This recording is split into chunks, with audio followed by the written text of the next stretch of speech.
가장 먼저 해야 되는 거는 더 이상 거부권을 쓸 수 없게 법률안 선포권을 국회의장에게로 돌려놓는 조치가 가장 먼저 있어야 됩니다. 그게 이제 국무위원들의 탄핵소추예요. 몇 명이나 지금 날려야 돼요. 5명. 최상목은 탄핵소추 하잖아. 한덕수는 마은혁 임명 안 하면은 위헌 판결이 이미 났기 때문에 그럼 나머지 추가 3명 더 해야 되는 거야?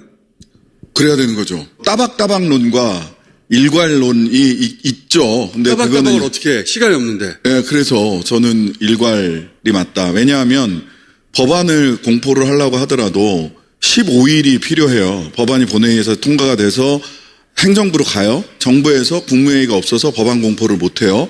그러면 다시 15일 뒤에 의회로 돌아와서 의장이 공포하게 돼 있거든요. 국회의장이. 예, 그럼 역산하면 18일로부터 15일 전에 18일 저녁 6시 또는 24시 그거는 따져봐야 되겠습니다만 요즘 시간 따지냐 날로 따지냐 이게 복잡해서 이게 무슨 말이냐면 18일에 임기가 만료되잖아요. 몇 시에 만료되냐고. 그러니까 근데 그 헌재재판관 2명을 그 전에 지명을 해버릴 수 있잖아요. 그래서 임기 만료 전에 제일 먼저 해야 되는 건 뭐냐면 임기 연장하는 법안을 먼저 통과를 시켜야 돼요. 새로운 재판관이 지명되지 않으면 임기를 연장한다라고 하는 법안이 통과가 돼야 6명으로 그 헌법재판소가 줄어드는 거를 막을 수가 있거든요.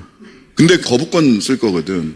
그러니까 역산해서 15일 전까지 그거를 국무회의를 정지시키는 굉장히 큰 결단을 해야 되는 거죠. 그 시간이 얼마 안 남았어요. 다음 주 초인데 그러면? 네, 다음 주 초입니다. 4월 2일에는 들어가야 된다는 그 얘기인데? 시점이 다음 주 내에 헌재심판 선고일이 잡히느냐 안 잡히느냐라는 시점이랑 묘하게 또 겹쳐 있어요. 그러네. 4월 2일이 수요일이거든요. 네. 4월 4일이 금요일이에요. 수요일날 보통 공지해가지고 금요일날 한다는 건데 4월 2일까지 안 되면 4월 4일도 없다는 거거든. 네. 그러면 4월 2일날 해야 된다는 건데? 5시 반까지 정말 마음을 졸이면서 기다렸어요. 왜냐하면 지난번에 박근혜 탄핵 선고일이 수요일 5시 40분에 공지가 되고 금요일에 발표가 됐죠. 지나갔어요. 그럼 야, 이번 이번 주 주는 없어. 없다는 거예요. 국무위원들 동시 탄핵은 꼭 해결이 안 될 수가 있는 게 차관들이 권한 대행으로 다 역할을 할 수 있다라고 해서 그건 또 다툼의 여지가 있고 장관이 유고시에는 차관이 국무위원회에 참석해서 발언할 수 있으나 표결할 수 없다라고 하는 국무회의 회의 규정이 있고요. 견해의 대립이 있습니다. 네, 견해 대립이 있어요. 이렇게 갈까봐 차라리 직접적인 이 원인을 해결하기 위해서는 헌재재판관을 탄핵하자? 아니, 전 누군지 알 것 같아요. 3명 중에 하나야. 한 명인 주신일 것 같습니다. 네, 저는 그렇게 생각합니다. 현재 재판관 중에 한 명이라도 평일을 끝내지 않고자 하면은 끝낼 방법이 마땅히 없다는 것이 지금 그렇지. 어쨌든 정설인데 그렇다 하면은 길목을 막고 있는 주심을 하면 어떨까? 저는 예. 극단적인 상황을 상정하는 예, 거예요. 예. 윤석열이 돌아오는 정도의 극단적인 상황을 도대체 어떻게 막을 수 있냐? 어쨌든, 국무위원 날리는 방법이 하나 있다. 예, 날리고 2명을 임기를 연장을 하고 그렇게 되면 임명을 할 수도 없어요. 거부권을 행사하지 못하도록 예, 예. 국무회의를 무력화시키고 무력화시키고 그래서 임기 연장시키는 법은 이미 나와 있고요. 지금 2명이 4월 18일 관두잖아요. 근데 후임이 정해지지 않았을 때는 이 사람들의 임기를 6개월 연장한다. 그런데 후임을 정해버리면 어떡하냐 이거지. 국무회의가 무력화되면 후임을 정할 수가 그러면 없어요. 이게 동시다발로 일어나야 되잖아요. 예, 맞습니다. 풀스윙이 일어나려면 하루 사이에 거의 다 일어나야 돼요. 팍팍 해야 돼요. 팍팍팍. 다음 주 초반, 중반이 넘어가면서 쭈르륵 다음 정돈을 주 해야 돼요. 예를 들어서 수요일 날 공지를 안 하는 순간 목요일 날 본회의가 아주 그냥 결전의 순간이 될 수 있습니다. 그렇지. 그때 목요일 본회의가. 그때 파파파팍 해가지고 막 탄핵하고 막 날리고 막 그때까지도 안 나오면 사람들이 이제 생각할 거예요. 아 이거 선거 안 하려고 하는 거구나. 어떻게 다음 주까지도 선거를 안 하냐고. 그다음에 우리가 강구해야 될 거는 윤석열 재입고 방안입니다. 특검법을 그렇죠.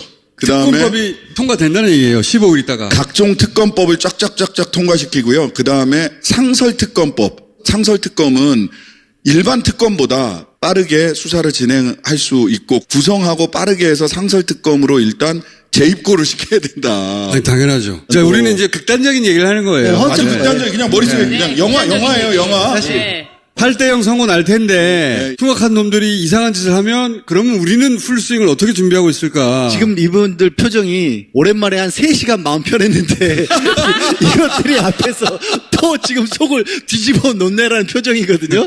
그러니까 진짜 극단적인 상황이에요. 이거는 왜냐면 진짜. 나는 이런 플랜이 있어야 사람들이 제대로 싸울 수 있다고 봐요. 그러니까 야, 니네가 그렇게 해도 우리 이렇게 할 수 있어. 네. 주심인 정영식 재판관 같은 마침 주심이기 때문에 진행을 늦추고 있다라는 걸로 탄핵소추를 할 수가 있어요. 근데 시간 지연이 정영식이 아니라 다른 두 사람 중에 한 사람일 수도 있어요. 그럴 수도 있죠. 근데 그렇게 메시지를 주는 거죠. 동시에 국회에서는 법안들을 만드는 거죠. 그 다음부터는 헌재 듣고 완전히 마비될 수가 있고 지금 나오고 있는 얘기 정도면 최악이잖아, 진짜. 아니, 윤석열이 돌아오냐 마냐 이제. 그러니까 문제는 이거를 니네가 감당할 거야, 감수할 거야라는 정도의 메시지를 줘야 되는 거죠. 양당 간에 갈림길에 서는 거 아니야. 네. 니네 그렇게까지 윤석열을 되돌릴 거면 나라 절단 난다. 나라 절단 그렇다면 난다. 의회가 국정을 책임지겠다는 그러니까. 선언을 해야 되는 거예요. 윤석열도 못 돌아오고 대선도 없는 대교착 시대가 되는 거예요. 정계선 재판관 이분은 정말 심지가 정말 단단하게 굳습니다. 4월 18일을 넘겨서 뭐 새로운 재판관을 넣고 뭐 선고를 하려고 하면 절대 끝까지 이걸 끝내지 않겠다. 이분은 그럴 사람이에요. 한 사람이라도 선고에 동의하지 않으면 선고를 못 해요. 그러니까 네. 누군가 한 사람이 버티고 있다고 생각하는 거야. 이게 선고를 못 하는 게. 이건 그냥 시나리오입니다. 영화예요. 아프리카 어느 쪽에 그런 나라가 하나 있어서 제가 얘기해 보는 거예요. 한국 아니고 흰국이라고 예, 뭐 하나 있어 저쪽에. 흰 가운데. 흰국이라고 저 있다고 하더라고. 윤상열이라고 있다고 하더라고. 예, 예. 윤상열. 헌재 재판관 관련된 얘기는 조금 진짜 더 신중하게 얘기를 해야 될 것 같아요. 계엄을 결정한 그 자리에 있었던 사람들은 다 탄핵시킬 수 있지. 내란 묻은 자들은 일괄 탄핵하겠다. 라는 생각을 하는 국회의원이 흰국에 있을지도 몰라. 최상목이랑 한덕수는 다 마은혁 임명 안 한 걸로 날릴 수 있어요. 한덕수도 위헌결정이 난 걸 돌아오자마자 임명했어야 되는데 안 하고 있잖아. 맞습니다. 그리고 마은혁 재판관을 임명하지 말라고 국무위원들이 국무회의에서 했다는 얘기가 있잖아. 그렇습니다. 그들도 다 동조야. 이거는 진짜 극단적 상황입니다. 양극단적으로 가는 거예요. 윤석열이 돌아오느냐 아니면 국회가 정부가 했었을 역할 일부를 가져가는 거냐. 그런 결단입니다. 네. 그럼 윤석열의 임기는 끝납니다.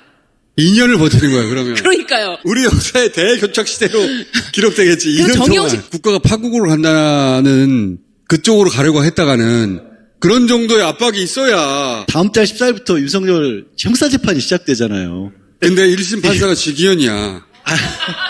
제가 지기현을 믿는다는 게 아니라 판사들이 넘을 수 없는 선이라는 것도 있어요, 분명히.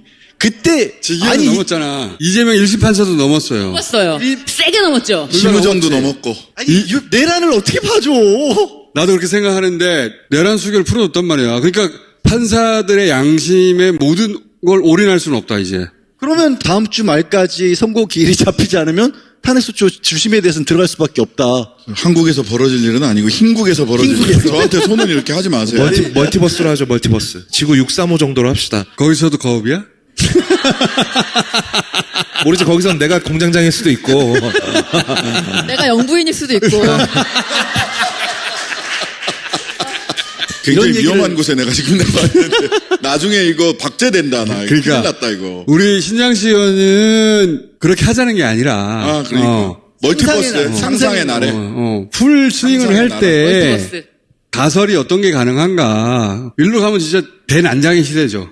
아니 윤석열이 돌아오는 것보다 2년 동안 없는 게 나아요. 재입고를 시켜야 된다니까. 빨리 재입고가 중요해. 윤석열 돌아오면 경비 개헌부터 합니다. 제가 보기에. 왜냐하면 윤석열 돌아온 순간부터 거리에서 막 시위가 벌어지고 막 할 거 아니야. 그러면 공공질서가 유지되지 않는다고 경비 개헌 선언할 수 있어요. 거기서부터 시작할 거라고 나는 봐. 그러니까 만약 멀티버스 그 나라에서 윤석열이 돌아오면 국회의원들은 어디가 있을까? 국회에서 숙식을 해야 되지 않을까? 숙식해야지. 예. 언제 할지 모르는데. 그래서 겸하면은 해제하고 내리면 해제하고 그러니까 내리면 해제하고 탄핵 소추도 못해.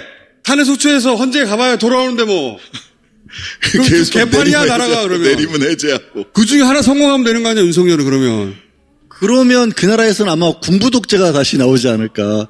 그런 가운데 나설 수 있는 건 군인들밖에 없잖아요. 그러니까 차라리 국회가 권한을 가지고, 국회는 그렇게는 못하잖아. 탄핵 소추하고 필요한 입법만 하는 거지. 그럼 이제 국가가 적극적으로 기능을 못하는 거지. 그 정도 결기와 각오가 있어야 나는 이 사태를 돌파할 수 있다고 봐요.